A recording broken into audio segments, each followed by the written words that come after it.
I'm here in front of a drum set in the DRS Yeshiva High School studio, music studio, in the bowels in the bottom, the basement of DRS Yeshiva High School. Why am I here? Because of this week's Parsha.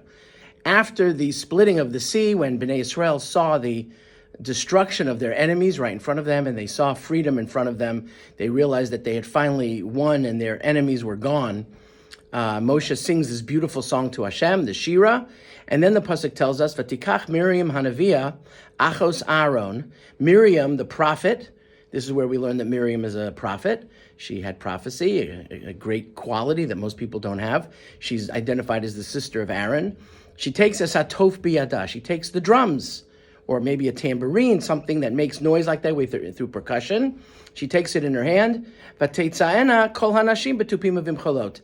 And all of the women came out with drums and with percussion and with dances.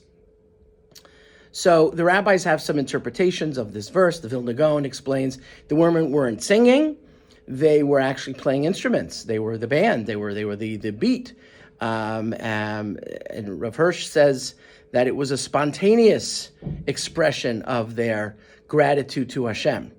But what's interesting is many interpret this verse to say, "V'tetza'ena kol hanashim batupim uvim cholot," is that the women left Egypt, not just v'tetza'ena, they left Egypt with drums. Why would the women leave Egypt with drums? You figure you're taking the bare necessities, some food, right? You're carrying it on your back. Why are they bringing drums and tambourines?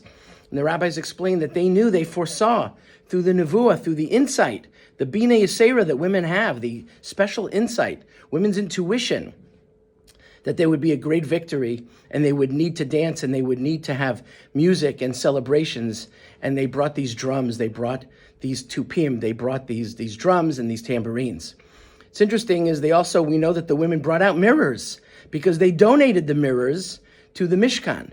And I was thinking, what is the connection between mirrors and drums? Both are reflections, both are taking an echo and they're projecting it out. And that's the sense of the specialness and the uniqueness of women. Women are much more internal than men are. And they internalize things in a much better way, in a much more sensitive way, in a much more deep way than men do. That's part of their nature, of women's nature. And here we're seeing with a mirror that they're taking a reflection and it spreads out, something that was inside and it goes out. And we could see the internal becoming external. And the same thing with drums. It takes a sound and it's making through echoes and through different things, and it's projecting that sound out.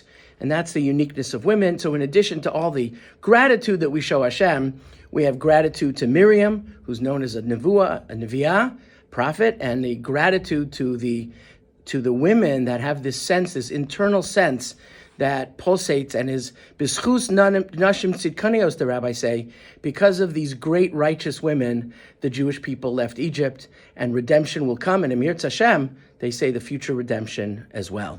Have a great Shabbos, Shabbos Shira, lots of music.